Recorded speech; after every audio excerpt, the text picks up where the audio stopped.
BBC Urdu के programme सैरबीन में खुशामदीद। हमारे लंदन स्टूडियो से मैं हूं आलिया नाज़की। इंडिया की रियासत हरियाणा में बाअसर गुरु गुरमीत राम रहीम को रेप केस में 10 साल की कैद की सज़ा सुना दी गई। सख्त सिक्योरिटी के बावजूद पुरतशद्दुद वाक़यात। अमरीकी रियासत टेक्सास को तारीख के बदतरीन तूफान हार्वी का सामना। सड़कें दरिया का मंजर पेश कर रही हैं। कश्ती के बगैर सफ़र नामुमकिन। और BBC उर्दू के खुसूसी सिलसिले तक़सीम के 70 साल में देखिएगा एक ऐसे शख्स की कहानी जिनकी ज़िंदगी को तक़सीम दर तक़सीम ने बराह रास्त मुतासिर किया।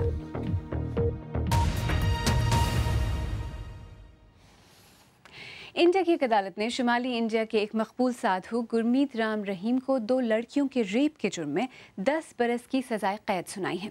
फैसले के वक्त पंजाब और हरियाणा में तशद्दुद के अंदेशे से पुलिस और फौज के हज़ारों एहलकार तैनात किए गए थे, जबकि कई शहरों में फौज ने फ्लैग मार्च किया। जुमे को अदालत ने जब गुरमीत राम रहीम को रेप का मुजरिम करार दिया तो उनके हामियों ने पुरतशद्दुद एहतजाज किया और पुलिस से झड़पों में 38 अफराद मारे गए थे। दिल्ली से शकील अख्तर। हम ऐसे बाप हैं जो दुश्मनों के लिए अकेले ही काफी हैं। राम राम राम मेरे राम। हरियाणा की एक झैली अदालत के जज ने बाबा गुरमीत राम रहीम को रेप के जुर्म में 10 बरस कैद बामशक्कत की सजा सुनाई है। बाबा राम रहीम ने जज से रहम की दरख्वास्त की। सजा सुनने के बाद वो रो पड़े। उन्हें तिब्बी जांच के बाद जेल की कोठरी में भेज दिया गया है। बाबा को 15 बरस कबल 2 लड़कियों के रेप का मुजरिम पाया गया है। जुमे को अदालत ने जब उन्हें कसूरवार करार दिया था, उस वक्त उनके हजारों हामी तशद्दुद पर उतर आए। पुलिस की कार्रवाई में 38 लोग मारे गए थे। आज का फैसला भी इंतहाई सख्त पहरे में जेल में सुनाया गया। जज एक हेलीकॉप्टर के जरिए जेल पहुंचे। सिक्योरिटी के हजारों एहलकार हरियाणा और पंजाब में तैनात किए गए थे। कई मुकामात पर फौज ने फ्लैग मार्च किया है। बाबा गुरमीत राम रहीम के सदर दफ्तर सिरसा में उनके हजारों हामी मौजूद हैं। माहौल इंतहाई कशीदा है।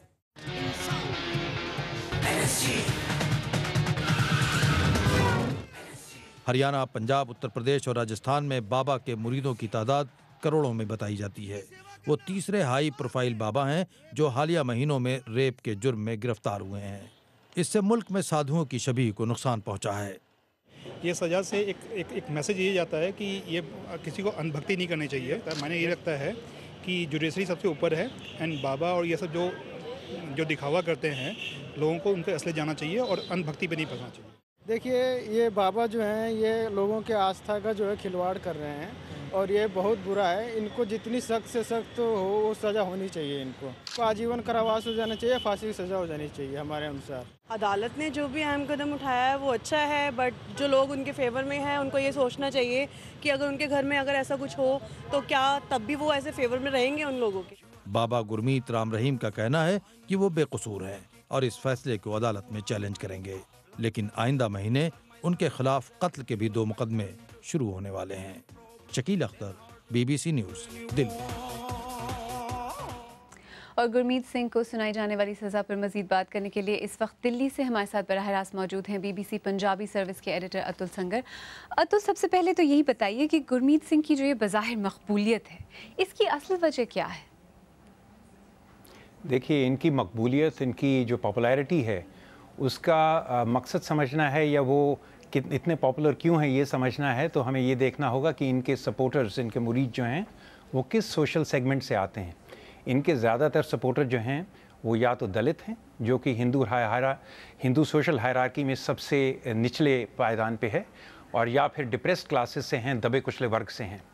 तो ये लोग जो हैं इन्हें ट्रेडिशनल रिलीजन्स में इनको अपनी हिस्सेदारी नहीं नज़र आती है, इसलिए ये डेरों में जाते हैं, ये इन बाबाओं के सपोर्टर बनते हैं।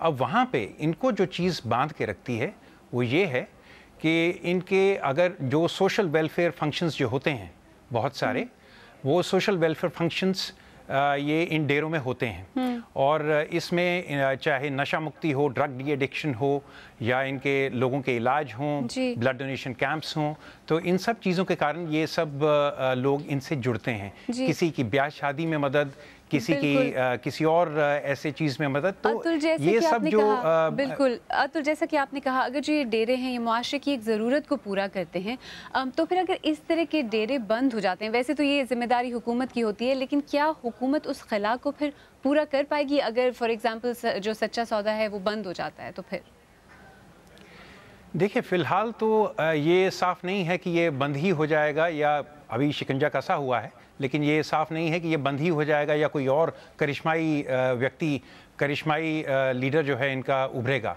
लेकिन ये जो एक सोशल वेलफेयर फंक्शन अदा करते हैं, वो सरकारें अदा नहीं कर सकती क्योंकि ये लोग जो हैं जिस तरह से ब्याह शादियों में और चीज़ों में, इलाज में और ऐसे काम जो करवाते हैं, वो इन्हीं की ऐसे ही डेरे करवा सकते हैं और यही करवाते रहे हैं। सरकारों के लिए तो ये है कि उनके अस्पताल हैं और चीज़ें हैं, लेकिन लोग वहाँ नहीं जाते हैं या कम जाते हैं। अतुल, गुरमीत सिंह के बारे में ये भी कहा जा रहा है कि जितनी बड़ी सियासी जमातें हैं उन सब के साथ बहुत ही अच्छे ताल्लुकात थे इनके। किस तरह के ताल्लुकात थे? सिर्फ गुरमीत राम रहीम सिंह नहीं, लेकिन बहुत सारे और भी डेरे जो हैं, इन सब के सियासी जितनी जमातें हैं उनके साथ अच्छे ताल्लुकात रहे हैं।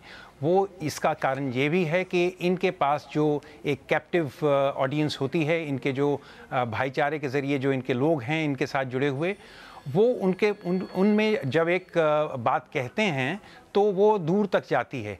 और जब इलेक्शंस होते हैं तो ये सियासी जमातों को ये इनकी ज़रूरत पड़ती है।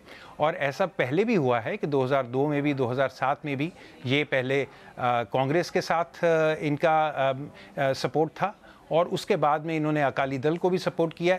यहाँ तक कि 2014 में जब जनरल इलेक्शन हुए थे तो जनाब मोदी जब वहाँ पे पहुँचे थे तो इन्होंने इन बाबा की काफ़ी प्रेज़ की थी। और इस तरह से इनका बहुत बहुत शुक्रिया। दिल्ली से अतुल संगर, हमसे बात करने का बहुत बहुत शुक्रिया। आइए अब देखते हैं कि सोशल मीडिया पर इस बारे में आप लोग क्या कह रहे हैं। दिलीप सिंह लिखते हैं, गरीबों की गुर्बत उन्हें इन लोगों के पास ले जाती है, दूसरी वजह तालीम का न होना और हुकूमत का इनके खिलाफ कुछ न करना। यासीन कोहली रियाज सऊदी अरब से लिखते हैं, पंडितों, गुरुओं और सूफियों ने हर मजहब को यकमाल बनाया है। और अल्ताफ़ निज़ामानी लिखते हैं, जिस तरह हिंदुस्तान में अदालतें प्रेशर में आए बगैर गुरमीत सिंह जैसे बाअसर लोगों के खिलाफ फैसले सुनाती हैं, वो काबिल सताइश है। और अब कुछ दीगर आलमी खबरें। अमरीकी रियासत टेक्सास के शहर ह्यूस्टन में समंदरी तूफ़ान हार्वी की वजह से होने वाली तूफ़ानी बारिशों के बाद शहर में सैलाब में फंसे तकरीबन 2000 अफराद को बचा लिया गया है। नेशनल वेदर सर्विस के मुताबिक 5 अफराद के हलाक होने की खबर है, लेकिन सिर्फ एक मौत की तस्दीक की जा चुकी है। जेम्स कुक की रिपोर्ट पेश कर रहे हैं जावेद सुमरो। अमेरिका में समंदरी तूफ़ान हार्वी के टेक्सास पहुंचने के 3 दिन बाद भी ह्यूस्टन में रोज़मर्रा की ज़िंदगी मामूल पर लौट नहीं सकी। कश्तियों, हेलीकॉप्टरों और ट्रकों में इमदादी कारकुन लोगों को महफूज इलाकों तक पहुंचा रहे हैं। हम मकामी लोगों को बताना चाहते हैं कि अगर आप फंसे हैं तो हम आप तक ज़रूर पहुंचेंगे। मेरी आपसे ये इल्तिजा है कि आप लोग सब्र से काम लें, हम आपकी मदद के लिए ज़रूर पहुंचेंगे। नेशनल वेदर सर्विस के मुताबिक ह्यूस्टन में मज़ीद 50 इंच बारिश हो सकती है। जिनके पास भी छोटी या बड़ी कश्ती है उनसे मदद ली जा रही है, लेकिन शहर में पानी के रास्ते एक जगह से दूसरी जगह पहुंचना आसान नहीं। पानी का बहाव बहुत तेज़ है। हम लोग बस दुआ मांगे जा रहे थे। हम खुदा का बहुत शुक्र अदा करते हैं कि हम लोगों को बचा लिया गया। इन मनाजिर से हालात का अंदाज़ा लगाया जा सकता है। इन गाड़ियों के मालिकों को अंदाज़ा नहीं था कि पानी कितना ज़्यादा है और अभी भी बारिश रुकने का नाम नहीं ले रही। अमेरिका का चौथा सबसे बड़ा शहर थम सा गया है।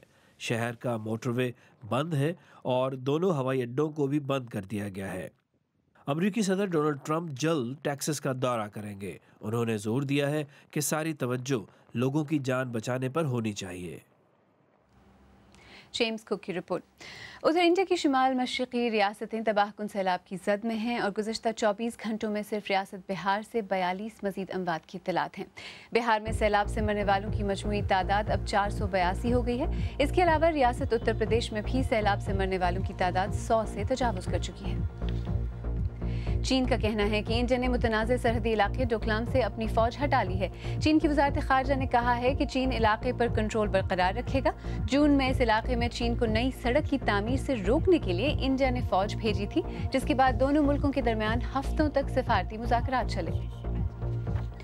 म्यांमार के मुस्लिम अक्सरियती इलाके रखाइन में 2 रोज़ की तशद्दुद के बाद सूरत हाल संगीन हो गई है और हज़ारों रोहिंग्या मुसलमान इलाके से निकल रहे हैं। रोहिंग्या मुसलमानों ने बचने के लिए बांग्लादेश की सरहद की जानिब का सफ़र इख्तियार किया, लेकिन बांग्लादेशी सरहदी मुहाफ़िज़ों ने उनको वापस कर दिया।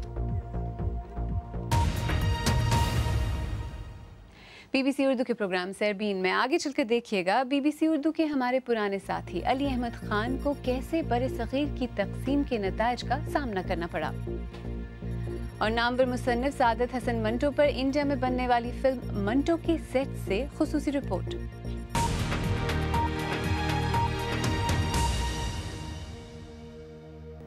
BBC उर्दू के प्रोग्राम सरबीन में एक बार फिर खुशामदीद। मैं हूँ आलिया नाज की, और अब हमारे खुसूसी सिलसिले तक़सीम के 70 साल में एक ऐसे शख्स की कहानी जिनकी ज़िंदगी को बरसग़ीर की तक़सीम दर तक़सीम ने बराह रास्त ज़ाती तौर पर मुतासिर किया। हमारे BBC उर्दू के पुराने साथी अली अहमद खान की उम्र उस वक्त तकरीबन 8 बरस थी। उनके चचा रॉयल इंडियन एयरफोर्स में मुलाजिम थे जब उन्हें पाकिस्तान या इंडिया का इंतखाब करने को कहा गया। पाकिस्तान हिजरत का फ़ैसला अली अहमद खान के दादा ने किया था, मगर नताइज का सामना अली अहमद खान को करना पड़ा। उनकी कहानी उन्हीं की ज़बानी।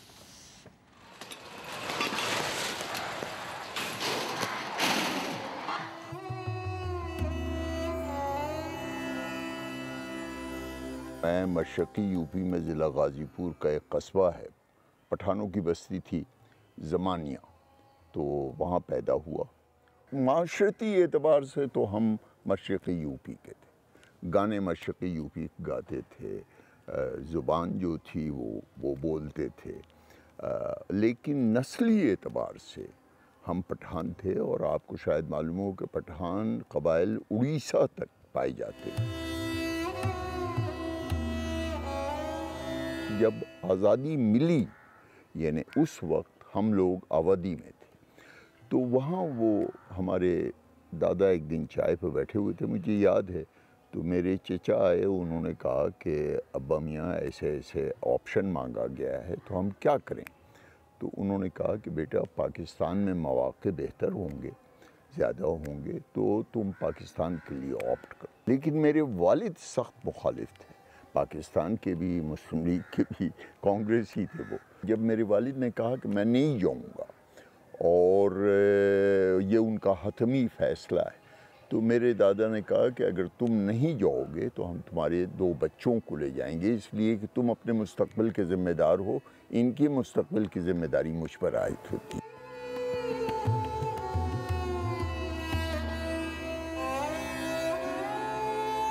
हमारा पहला ख़ानदान था जो पाकिस्तान जा रहा। हमारी एक अहिरनी वो दूध देने वाली थी, वो हिंदू थी, तो वो आके रोती थी कि इन बच्चों को मैंने दूध पिलाया है और ये किया है। तो ये बड़ा उसके लिए वो था।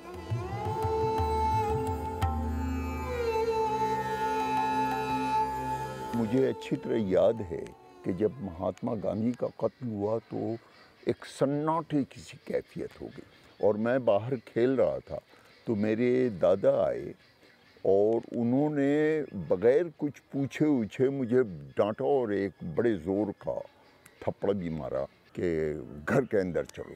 तो मुझे ऐसा महसूस हुआ कि कोई बड़ी अजीब सी बात हो गई। तो वहाँ बैठे ही हुए थे कि एक हमारे वालिद के पुराने दोस्त थे, जुलाहे थे ने वीवर, तो वो दरवाज़े पर आए। उन्होंने पुकार के कहा कि जी महात्मा गांधी का कातिल एक हिंदू है, मुसलमान नहीं है। तो यूँ समझ लीजिए कि वो जो एक टेंशन सा पैदा हो गया था कि कहीं मुसलमान हो तो क्या होगा, तो वो हमारे दादा भी रिलैक्स कर गए और घर के दूसरे लोग भी रिलैक्स कर गए। फिर एक मुसलमानों में कैफियत पैदा हुई कि भाई यहाँ हालात जो हैं वो अब उनके लिए बेहतर नहीं रहे। अली अहमद खान का सफ़र हिजरत अभी जारी है। नौज़ायदा पाकिस्तान में उनके तजुर्बात और मुशाहिदात आप कल के सरबीन में मुलाहिज़ा करेंगे। बरतानवी हुकूमत से इंडिया की आज़ादी और तकसीम के साथ पाकिस्तान बनने के 70 बरस बाद इंडिया में एक ऐसे अदीब की ज़िंदगी पर फिल्म बनाई गई है जो अपने बेखौफ रवैये के लिए इंडिया और पाकिस्तान दोनों ही में जाने गए। सादत हसन मंटो ने इंडिया और पाकिस्तान दोनों ही मुल्कों में समाजी बुराइयों के बारे में बगैर किसी तकल्लुफ़ के लिखा। मंटो आज़ादी से पहले मुंबई में रहते थे और तकसीम के बाद पाकिस्तान आ गए थे। इंडिया में उन पर बनी फिल्म मंटो के सेट से योगिता लिमाई की रिपोर्ट।